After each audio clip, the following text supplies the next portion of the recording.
Hi guys, welcome back to Let It Out with Sadiq. Our guest today is a friend, a brother. I've known him forever. Chisomo Lumeta, former Malawian number one tennis player. Chizzy, welcome to the show. Hey, thank you for having me, my brother. It's a pleasure to be here. For those of our viewers that do not know who you are, could you please tell us a little bit about yourself? My name is Chisomo Lumeta, but I go by Chizzy. I'm from Malawi, Africa. Yeah. Um, Chizzy from Malawi, an amazing tennis player. He was a legend. Top 10 in the African junior tennis circuit. He played college tennis, top 300 in the world, played the likes of Tsitsipas, Ruud, Minaur, an amazing guy. Chisomo, how did you start tennis? At what age? so I started playing tennis at the age of 5, 6. Where I'm from in Malawi, I live close to a tennis club. So that's how I started playing tennis. My father had a tennis racket, so I would play against the wall at home, and that's how I got into it. Wow. So your old junior career was in Malawi? No, so I started playing at 5. Yeah. I played in Malawi until I was 11, and then I left Malawi and moved to a different country for a couple of years, and from there I moved to another country. From there I moved to another country, and then ended up in the States. Where did you move to specifically? What country? And So why were you in there? So from Malawi at 11, I got a tennis scholarship to go to a tennis academy in South Africa. Nice. So I moved there for a couple of years, and then from there I moved to Morocco, and then from there I moved to London for a little bit as well. Wow, that's awesome. That's awesome. Being from Malawi at the age of 11, moving to South Africa, no family member, how did you adapt? How was it like at that age? It was tough, to be honest, but I was just in the moment. I was just having fun. I did miss my family, of course, but I was just in the moment. It was something new and exciting, so I was just having a good time. Oh, that's awesome. So what was the training like in South Africa? How many tournaments were you guys playing at that level? So the training was intense, to be honest. We would wake up at like 5 a.m., go for a run for 4.2 miles, and then we'd play tennis from 7 a.m. to 9 a.m. Yeah. And then from 9 a.m. to 10, we'd go to the gym, and then from 10 to 12 or 12:30, we'd do school. Then from that, we'd take a break, have lunch, and then school again, and then fitness, after fitness, and then tennis, and then after tennis, more studying again. Wow. So it was like a 9-10 hour day. And you guys were doing that day in every day of the week? Oh, that's insane. 5 days a week, pretty much. And then what do you guys do on the weekends? On the weekends, we do some fun stuff, like just hang out, do something else outside of tennis, go to the mall, go shopping, go to the movies. And just do something fun outside of tennis, pretty much. So when did African discover you at that junior level? I would say I think about 12 is when people started hearing about me, about who I am. Yeah. Yeah. So you got to top 300 in ITF. That's huge. Top 300, couple more points. You would play Grand Slam and everything. How do you get to that level in the world? I guess it was just a lot of hard work and dedication, hard work, a lot of hard work, pretty much. That's amazing. You played, talking about top 300 at junior level, you played the likes of Stefanos, Tsitsipas, Alex Domino, Casper Ruud, played US Open final last year, Tsitsipas played Grand Slams final, top 5, top 10 in the world. Those are the players you played and beat them at the junior level. How did you accomplish that, beating 4 top 20 players at junior level? That's a tough question. To be honest, I was really good at the age of 13, 14, and 15. I was just having fun and everything was exciting, and I couldn't tell you how I beat them, to be honest. But did you beat them in the same tournament, one tournament, the same time? Beat all 3 players? No, it wasn't one tournament, but it was like week in, week out. So within 8 weeks, I played all of them. Within 8 weeks? Yes. That's insane. How did you beat Tsitsipas? I'm curious. He's amazing. Big forehand, played Grand Slam. How did you beat it? You might be telling the top ATP players how to beat him right now. I wish I could tell them how to beat him. I mean, we were 13, 14, so obviously a lot changed along the way. Yeah. But everything else is the same, like the strokes, the backhand, forehand, serve, everything else is pretty much the same. But I was just playing on top of my game. I was having fun, and I just managed to beat him. That's amazing. That's amazing. At that age, you guys were all 13, 14, competing, doing amazing stuff, playing all over the world. Do you see them becoming who they are today, those guys? Yeah, I did see them becoming who they are today. I mean, when I played against them, they were still top kids in our age group. They're like the top seed, second seed. Yeah. So they did have talent, but I think I would say. So do you? You had talent, and for you to beat them, you had the same amount of talent, maybe more than them. What happened? Why are they where they are today, and why are you not there? You know, why are they in the top 10 today? What happened from that time to now? The lack of sponsorship, lack of fun, lack of tournaments, or they were just playing more tournaments? What was it like? I would say it was a lot of stuff combined. They, most of those guys had their parents or their dad or their mom as their coach, so they would always play tennis all day, every day. I did the same thing as well, but I think they had the emotional support from their parents. Their family, somebody was there for them. Yeah. I had my coach there for me, but I feel like maybe it wasn't enough. Maybe it would have been better if family with you. Exactly. And that's interesting, because a lot of junior players, mostly the kids I work with, they don't want family members with them. They get nervous. They don't want that family traveling with them. Why? What would you say the difference is now with the kids, new generation, the next gen versus the old players that parent, like I know of Bonacore, all those guys, their family traveled with them back then. So what is it now that the kids doesn't want their family to travel with them instead? That's a tough question. I wish I knew why, but from what I understand, emotional support is very big in tennis, because you travel, you're away from family, so it's always good to have the loved ones by you during the tough moments, especially when you lose or when you're feeling down, and when you're just not feeling happy, because you're traveling, you're going country to country. It's like this week you're like in France, next week you're somewhere else, next week you're somewhere else. So the weather, the food, everything else plays a role. So it makes a difference when you have the loved ones, when you have the emotional support. That takes you far. Talking about trips, how often, how many tournaments do you play in a calendar year? How many countries do you visit? How do you do that with the schoolwork and everything? So with tournaments, I played about 30 to 40, sometimes 50 tournaments a year. I traveled to 30 plus countries. Some of the countries I went to over and over. Just a lot of competing, and it's week in, week out.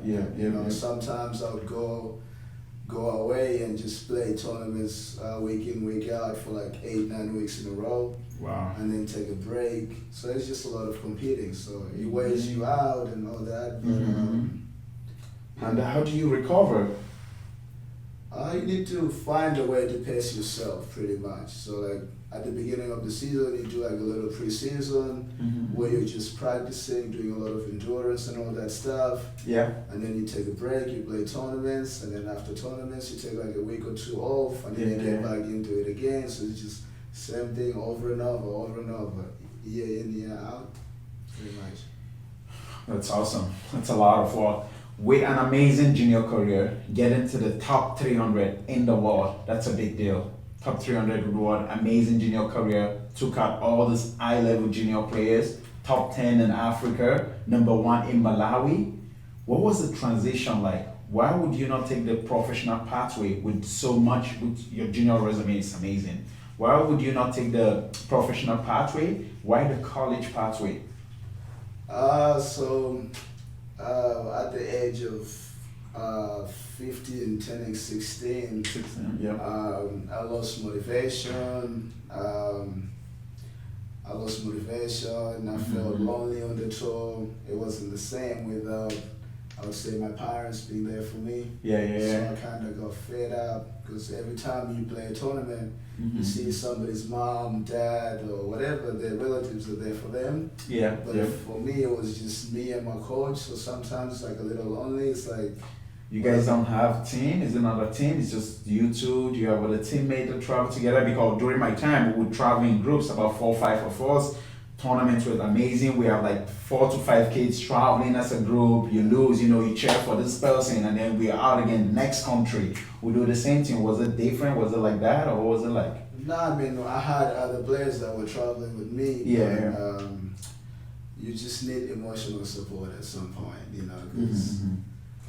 because we're doing this week in, week out. I think he was able to do that because you play for just 2 weeks in a row and then you go away and then play again in the next 90 days or whatever that is. But for me, it was like week in, week out, just doing the same thing and traveling. So it's mentally draining.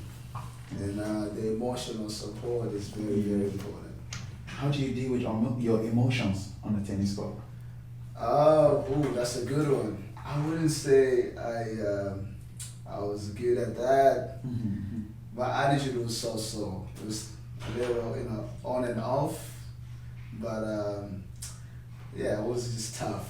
Normally if I win, then I behave the best. And if things are not going my way, pretty much almost every tournament I broke a tennis racket. So my attitude was on and off. So I've seen a lot of players on the tall level. Alex broke 3 rackets the other day. Nick Kyrgios, these guys. I'm glad you're here. So what does it feel like after breaking a racket? Is there some kind of relief to boost you towards the next game? What does it feel like? And why do you choose to break racket instead of other things? I guess it's just disappointment, taking your anger out of the racket. But with time, you learn to understand that, it's not. Does it have to do with the racket though? Losing a match? I wish I had a better answer for that one.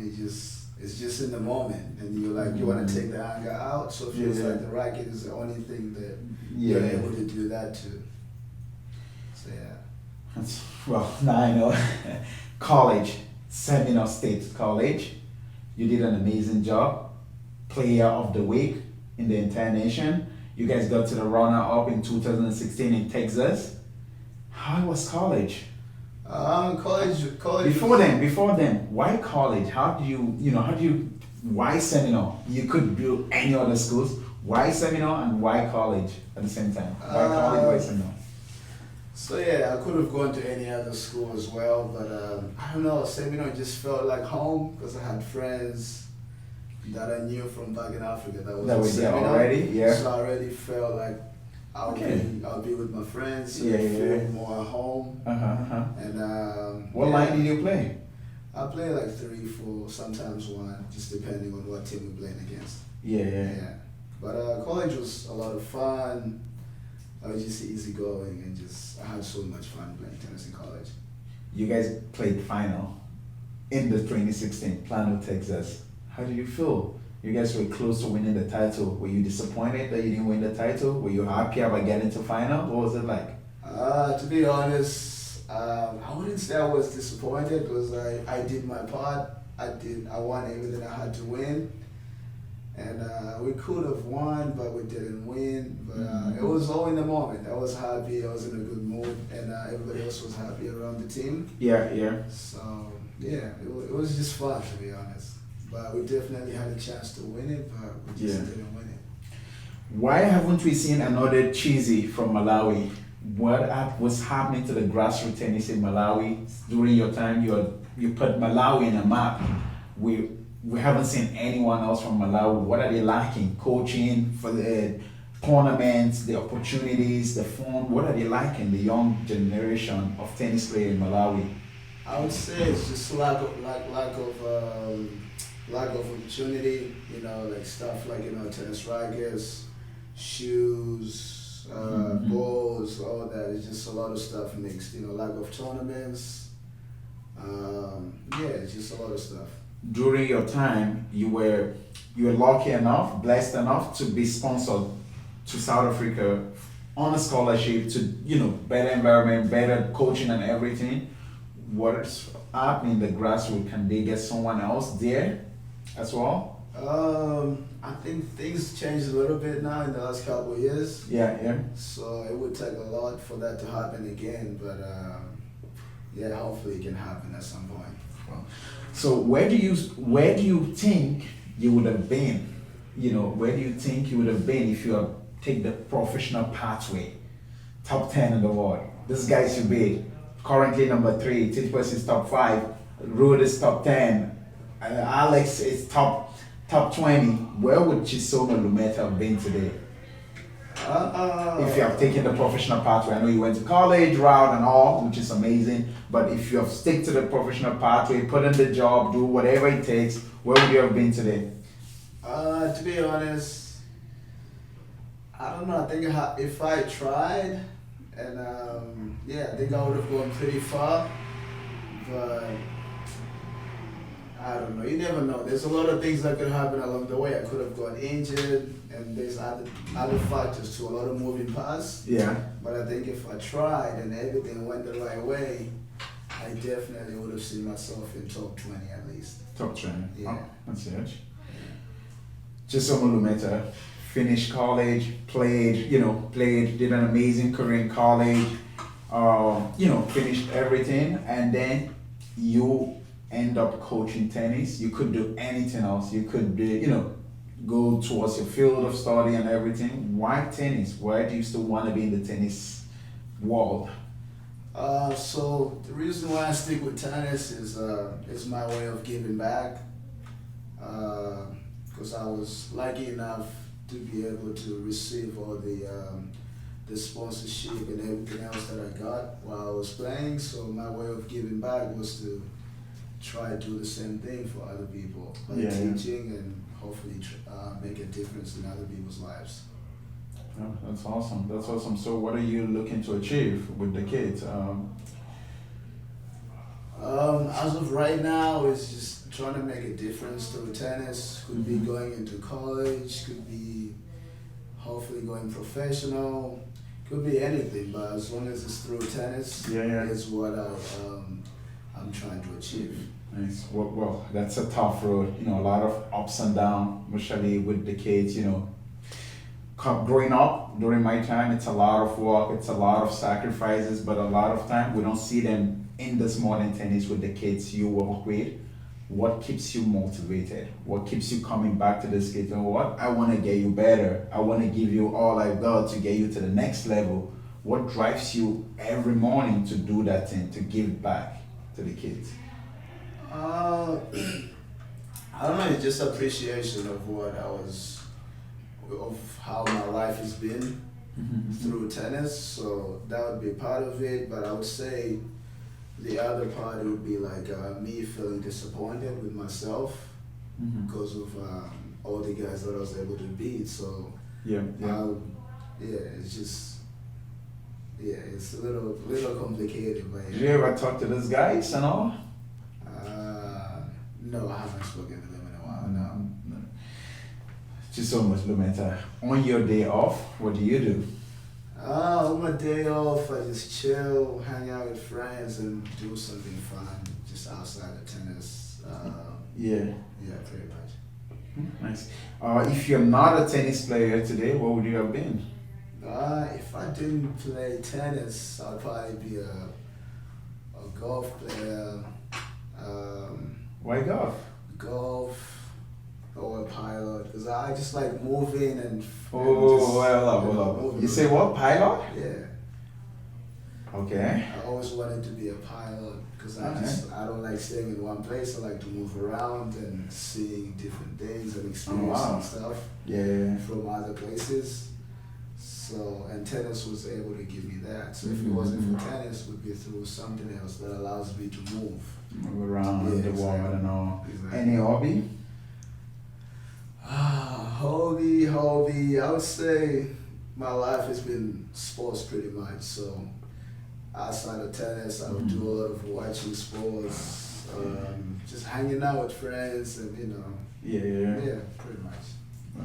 So, what advice can you give to somebody who is interested in playing tennis today?